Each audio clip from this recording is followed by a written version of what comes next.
He's going to be butchered in just a few days. Carries a pretty good punch of electric shock. The animals really respect it.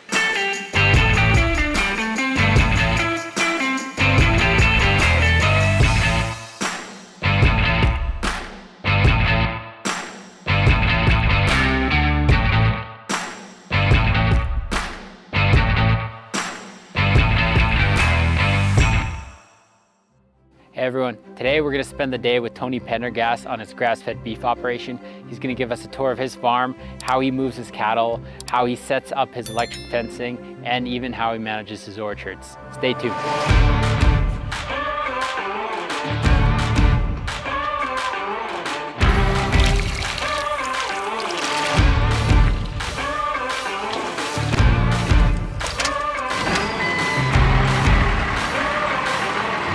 So what happened here? The cows got out? Yeah, I think they're probably out right by these trees or something. There's a real bad spot in the fence. So what's the game plan here? Well, they may have put themselves back in. I don't see them. I just need to walk where I can see over this little rise of a hill and see if they're just out of sight.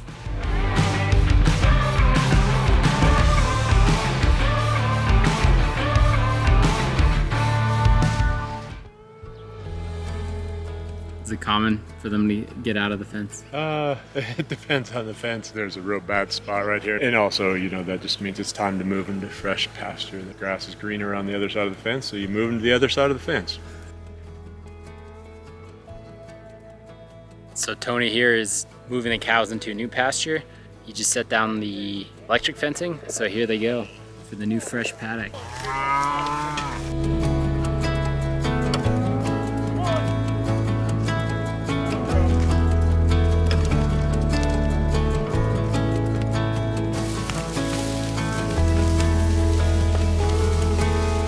You seem so happy. Yeah, and they want that fresh feed, and there's so much feed. We're basically not even going to come close to using it all this summer, so we're being a little more loose about our, bigger paddocks and for more time. You can barely see them in the grass. That is some tall grass. That's the tall grass. How did you get started ranching? Well, I grew up with it a bit and then went off and worked as a cowboy when I was in my teenage years. 13 years ago now. I bought 2 heifers just to start trying the grass-fed beef thing, selling them and doing it commercially. Have been growing the herd, just a cow or 2 or 3 at a time ever since. How do you check that they're ready for the market? So like that cow looking at us right there, and you can see how heavy her brisket is down between her front legs. She's fat. I'd like to see her grow just a little bit more, but she's completely fat enough to be ready to butcher. She'll probably get butchered in October, I believe. And then this one here, he's going, you see how much bigger he is than this, and see how his hide is just ripply and just all fleshed out and heavy. He's going to be butchered actually in just a few days here. And he's completely ready. That's a beautiful, fully grass finished animal. And you can see how down between his front legs, his brisket there is all heavy and full, and his coat's all shiny.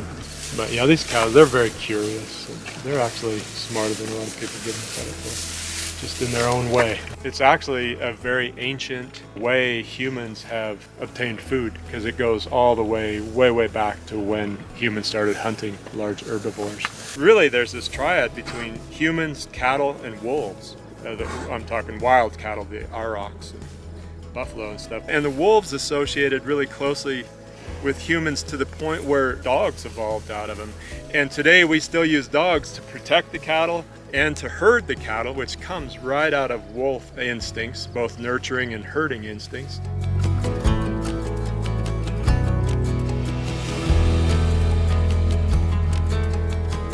That's a really good question. What does regenerative agriculture, regenerative ranching mean?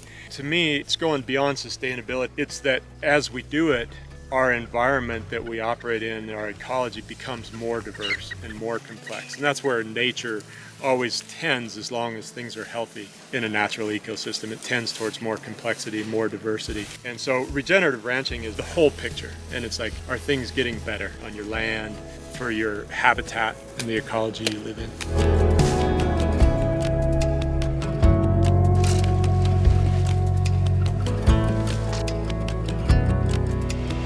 So a little bit about the electric fence, which is the primary tool we use to do this intensively managed rotational grazing that helps concentrate the animals in a relatively small paddock for a short period of time. This fence is amazing stuff. It's just a little nylon rope with metal filaments in it.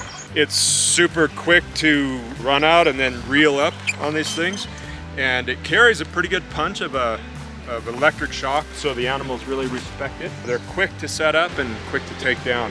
We also use these posts. They're just really lightweight, so they're easy to carry. It just goes in the ground about 3 or 4 inches there, and so they're really quick to take them out, move on. I use the bike.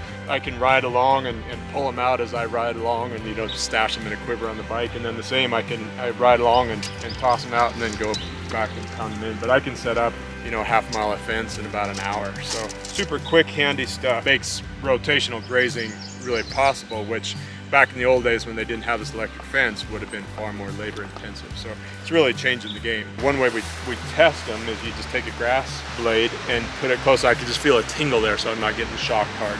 The closer I get, the more tingle I can feel. This bike is a whole new technology which makes things different. It's a real game changer for the kind of grass-fed cattle operation that I do. I got it last spring, and the thing is amazing. I'm so much faster getting around on it. I can carry a load, I can carry a salt block out to the cattle, I can do my electric fence. For all that stuff, you just need fast, efficient mobility. Real heavy tires, a lot of power, very rugged construction. And it's just so beautiful that you can charge them on solar photovoltaic power, which to me is a really huge part of regenerative ranching, is trying to keep striving for ways that we can truly be sustainable.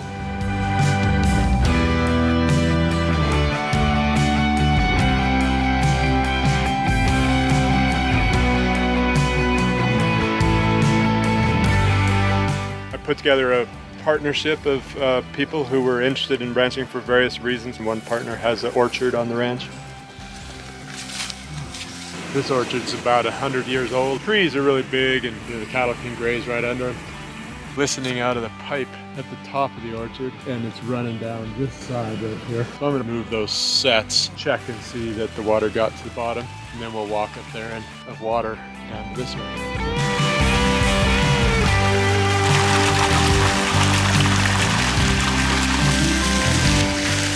So easy compared to the old flood irrigation, it's just so much more precise. But it does involve a lot of plastic. You've got to wonder about that.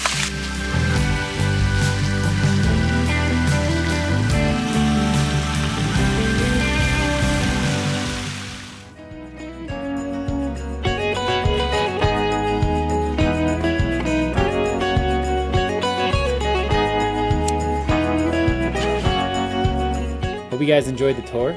Tony and I decided to start a fire and get some ribeyes going.